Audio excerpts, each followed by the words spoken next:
Tonight, gray wolves are exploring the Front Range more than they have before. Thank you for joining us for Denver 7 News at 6. I'm Jessica Porter. I'm Shannon Ogden. Glad you're with us tonight. Now, Denver 7's been tracking Colorado's controversial wolf reintroduction program from the beginning. And today, Colorado Parks and Wildlife released this map showing wolf activity. So the purple areas are watersheds where at least one wolf has been during the last month, and that includes parts of Boulder County and Jefferson County, which is more activity along the Front Range than previous records have shown. Now, CPW does not specify exactly where in those areas the wolves were or if they're still there.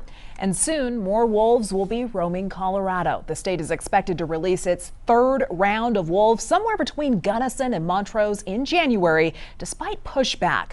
For months, we've heard concerns from livestock producers who say these animals are preying on their cattle and costing them their livelihoods. Now ranchers in Gunnison tell us they're worried what the next release means for them. Denver 7's Colette Bordelon went out to the western slope, talked with the ranchers wondering just what their futures look like.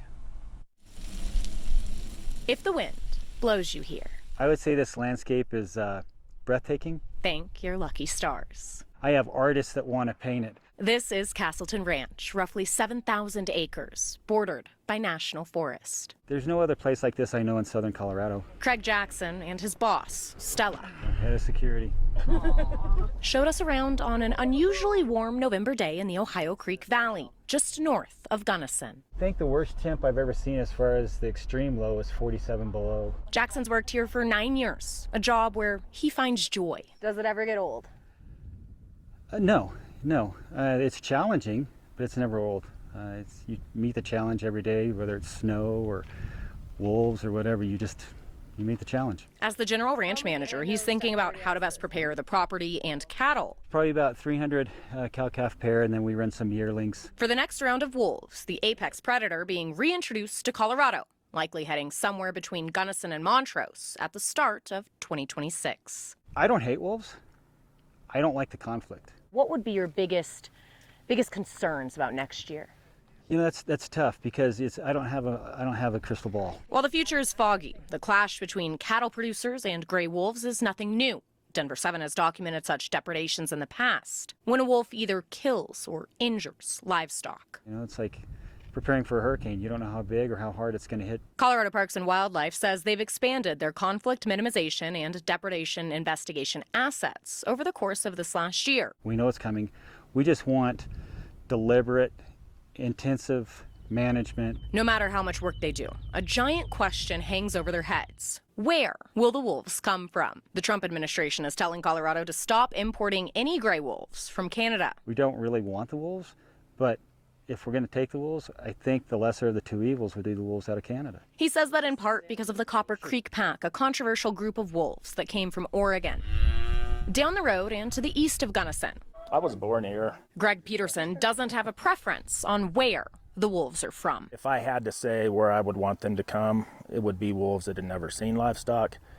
But the reality is a wolf is a wolf. Peterson says he's angry heading into the new year. We're already feeling the impacts and they haven't even dropped wolves here. Are you at all concerned for your livelihood?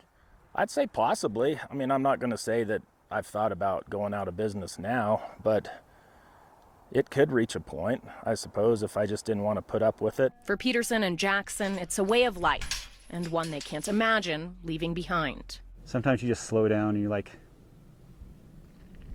what else would I have done, you know? The wind blew them here. Just feeling that we've been kind of hung out in the wind, unprepared. And the two want to do everything they can to stay.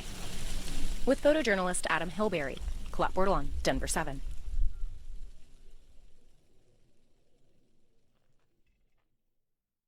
And looking closer, CPW will move forward with its next wolf release under new leadership. Director Jeff Davis is stepping down after 2.5 years, and his time at the head of CPW was heavily defined by the wolf reintroduction program.